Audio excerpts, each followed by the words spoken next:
infectious disease is a major cause of depression and dementia, and nobody talks about it. I mean, how we're going to beat the coronavirus is your best defense is your immune system.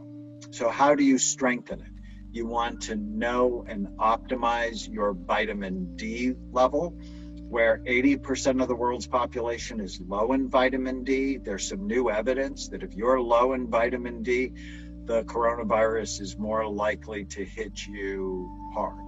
And so we measure vitamin D and then we optimize it. And everybody needs a different level. How can we get access to vitamin D? What are the things we should be taking?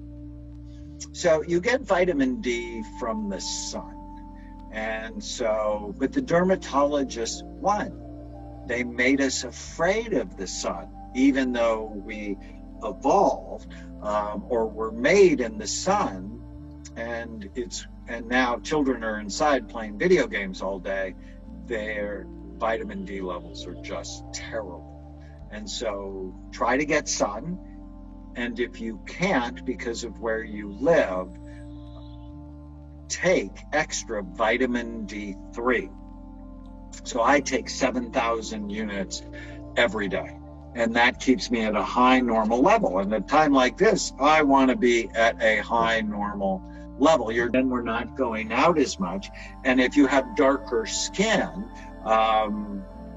you actually need more sun to get healthy vitamin D levels. So, for example, African Americans who go from the American South to England end up with a higher incidence of mental health problems because they were in the sun a lot, and now they're not in the sun hardly at all. Right.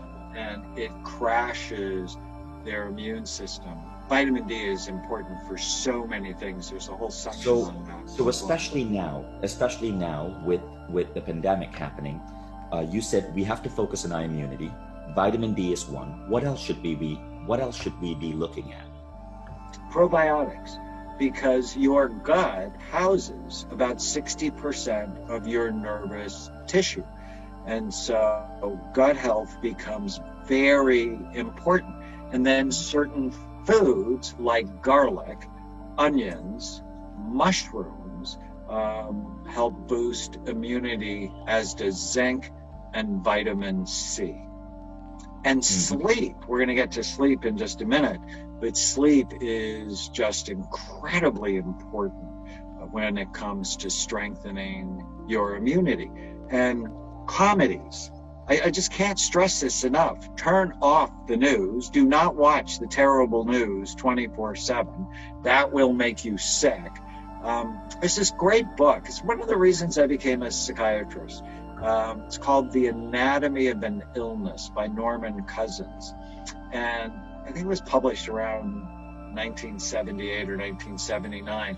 He was the editor of the Saturday Review, and he had an autoimmune disorder called ankylosing spondylitis. He had just great pain in his spine. His body was attacking his spine. And he found none of the meds worked. And so he's like, all right, I'm going to do something different. He locked himself in a hotel room with 500 hours of comedies and just laughed for weeks. And at the end of the 500 hours, he didn't have the illness anymore. And it's where you bring your attention determines how you feel. And so laughter is so good so during the pandemic, we're actually making a point of at least twice a week to watch a comedy, and just watched Meet the Parents. It was hysterical. And love that. Right. That is good for your immune system. Amazing. So important thing to keep in mind is vitamin D, probiotics, foods such as garlic, onions, mushrooms, zinc and vitamin C, sleep, and comedy. There you go. Fantastic.